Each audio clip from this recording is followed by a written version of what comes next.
Hello everybody, it's Joe here and welcome to today's video. And today I'm going to be running through my predictions for the F1 2021 World Championship. Now I just want to get a quick disclaimer out there, before you all start angrily typing at me in your caps lock going, "Oh well Joe, this is a stupid prediction, stupid video, you just don't know anything." These are just my personal predictions. They have no merit. We haven't even had winter testing yet. These are just my personal predictions and what I think we will see this season. There's a couple of bold predictions. There's a few what could be considered realistic ones. But without further ado, my first prediction for the 2021 season is for Lewis Hamilton to take his 8th world title. Now, if you're a betting or a gambling person, the foolish bet would be the one placed against Lewis Hamilton. Despite all what you may be hearing about all the contract talk, blah, blah, blah, blah, blah, it's no secret that the contract will be signed and he will have the Mercedes seat for this season and perhaps next season too. But with that said, I honestly think the momentum is with Lewis Hamilton at the moment. We just cannot stop him. You can't slow him down. And Mercedes, obviously, since the middle of last season, have had time to straight away work on this season's car because last season's car was just that dominant.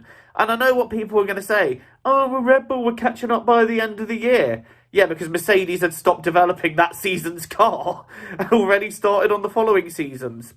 The issue Red Bull have is that they, as much as they have a great progression with their development through the season, and they always seem to close the gap significantly, they're always starting behind. I feel like Red Bull need to be starting the season much closer to Mercedes to have a more genuine chance.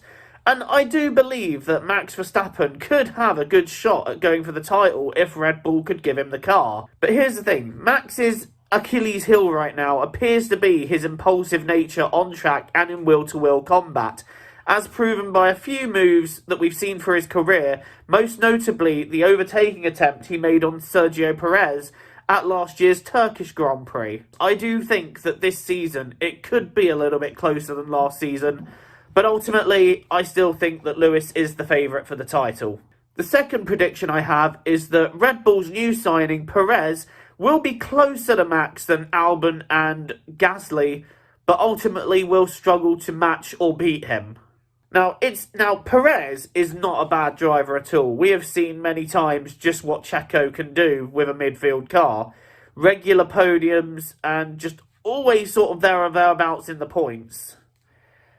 And let's not forget, of course, the race that he nearly won in Malaysia in 2012 and the race that he did win, the Sakya Grand Prix last season. And if anything, last season Perez proved that with an improved car, he was definitely able to run close to or at the front. So straight away we know that Perez is a genuine talent. And here's the thing, if he does turn out to struggle as much as Albon and Gasly, rather than making a statement on Perez himself or Albon and Gasly themselves, it shows that there is something fundamentally wrong with the way Red Bull are handling their number 2 drivers.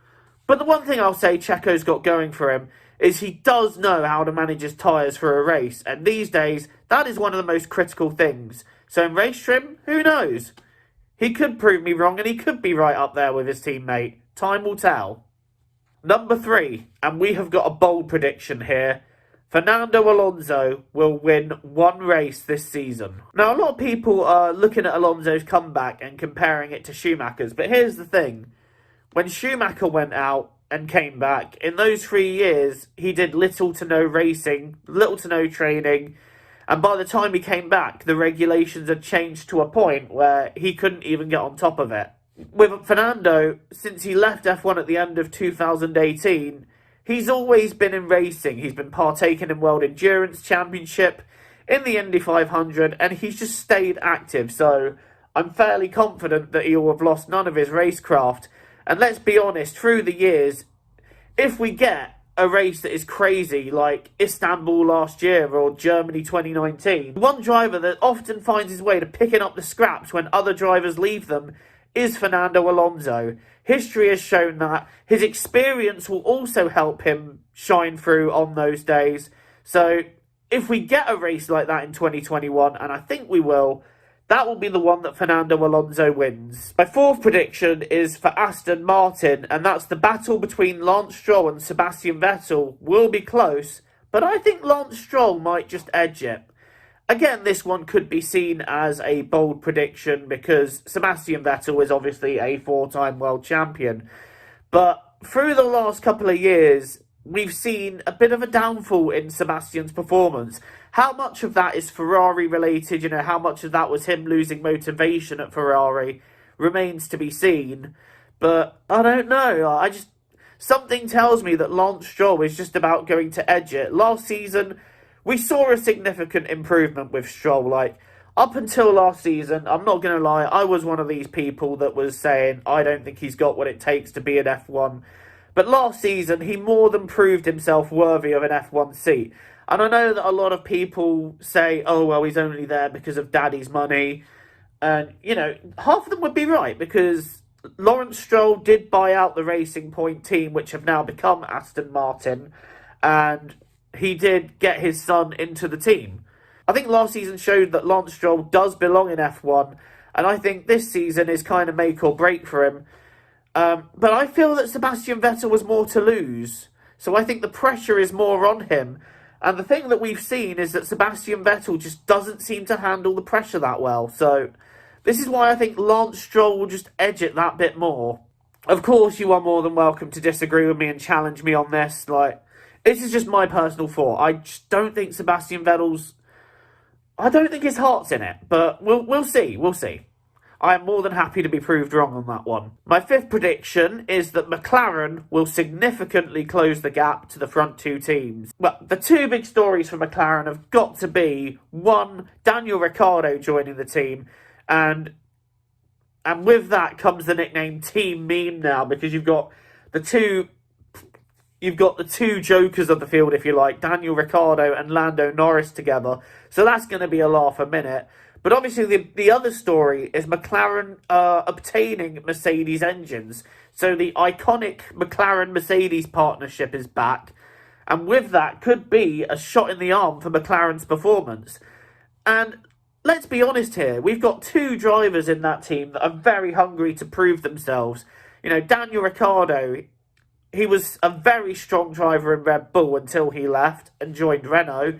And then he had a bit of a shaky first season with Renault, but last season, his second season with Renault, he really showed that he's still got it.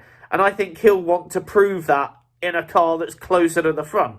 So Daniel will feel that he's got a lot to prove, and he'll be hungrier than ever, I'm sure, to challenge for that World Drivers' title, or at the very least, to be there or thereabouts with the front two teams. And then with Lando Norris, he'll obviously want to show what he's got, not just against Ricciardo, but also with the front teams, because he's had a couple of seasons in F1 now. His first season was a decent debut season, and obviously last season he opened up with a podium, so he's going to be hungry to prove himself against Ricciardo and to add more podiums to his tally and perhaps a race win. And everything within that team has such good vibes. McLaren, Zach Brown is such a great manager for McLaren, and everything around that team, it's just 100% great vibes, great motivation, and high morale. So there's no reason McLaren can't push forwards that bit more, and I think will significantly close the gap. My sixth prediction is, again, perhaps a bold one, but my sixth prediction is for Carlos Sainz to match or beat Leclerc. Now, I'm a Leclerc fan, so I don't want to be too biased in saying this, but I genuinely think that Leclerc is one of the fastest drivers on the grid. But here's the thing. I've always said this from the jump, that I felt Carlos Sainz was one of the most underrated drivers on the entire grid. And we've seen in the last couple of years with McLaren, he has had some amazingly strong performances. And let's not forget, when he was in Toro Rosso with Max in 2015 and early 16, he was pretty much there or thereabouts with Max. So I'm very interested to see how Carlos fares against Charles.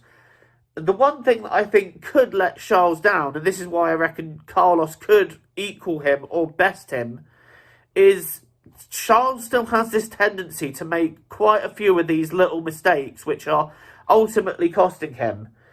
And these mistakes do start adding up. So I feel like this season, I really feel that if Charles wants to keep Carlos in his mirrors, he's got to iron out a lot of these little errors. I genuinely believe that Charles is one of the best on the grid. And I feel like with the right car, he could challenge for the World Championship. Like I said, it's just these little errors that need to be ironed out. But last season, he really impressed me by putting that Ferrari in places I didn't think were possible. He drove some incredible races last season. Let's not forget that. So it could be interesting to see which way it goes. And obviously both drivers will want to really perform their hearts out. And it's no secret, one seat is being kept warm for when Mick Schumacher progresses to Ferrari. My 7th prediction is that Pierre Gasly will move to Alpine at the end of this season. So once the season is concluded, obviously Ocon's contract runs out. And if he continues underperforming the way he did last season, albeit with a few improved showings toward the end of the season, like let's not completely gloss over the fact that he did get P2 in the Sakir Grand Prix, but throughout most of the season, Ocon really seemed to underperform. And I feel that if that continues, that really does open up a seat vacancy. And it also depends on how long Fernando Alonso sticks it out with the team as well. Either way, I feel like one Alpine seat will open up at the end of this season, and I think it will go to Pierre Gasly. So let's just talk a bit about Gasly. He obviously had his stint at Red Bull where he really struggled and got demoted back into Toro Rosso, which became AlphaTauri. And straight away, Gasly just got straight back on the pace. He got his head down. And let's not forget, he won that race at the Italian Grand Prix last season. So Gasly has really stepped up his performances. And I feel like he would be such a strong asset for a team like Alpine, who is interested in moving forwards. My 8th prediction is that George Russell will score a handful of points this year. I think George Russell is one of the stars to watch for the future, for sure. I think he has got a supreme talent, but I feel like this season he kind of needs to prove himself as ready for the Mercedes drive. So George really has to perform this year, but I think he will. I think he made a few mistakes last season, but I think he's learned from them. And with the investment that Williams have had from the team being bought out, I think that'll be a nice shot in the arm for them as well. And I think they'll take another step forward. And they'll be regularly knocking on the door of points, with George perhaps getting the odd points finish in the odd few races. And my final prediction is that Nikita Mazepin will be the next driver to get a race ban. Now, I've already expressed my thoughts on Nikita Mazepin, which can be seen in another video on this channel, so I don't really want to get into too much of his off-track actions here. But the one thing I will say is that he is no stranger to running into people and running into controversy on track. And last season in F2 proved that with some very dangerous defensive moves, which in F1 just won't take. Also, he is known for taking out his frustrations in quite an aggressive manner. We all remember the F2 race where he got a penalty and crashed into the P2 board, which very nearly clattered into Tsunoda. And the practice session where Callum Ilott held him up. So he went and punched Callum Ilott, which left him visibly bruised. And I'm just going to say this again.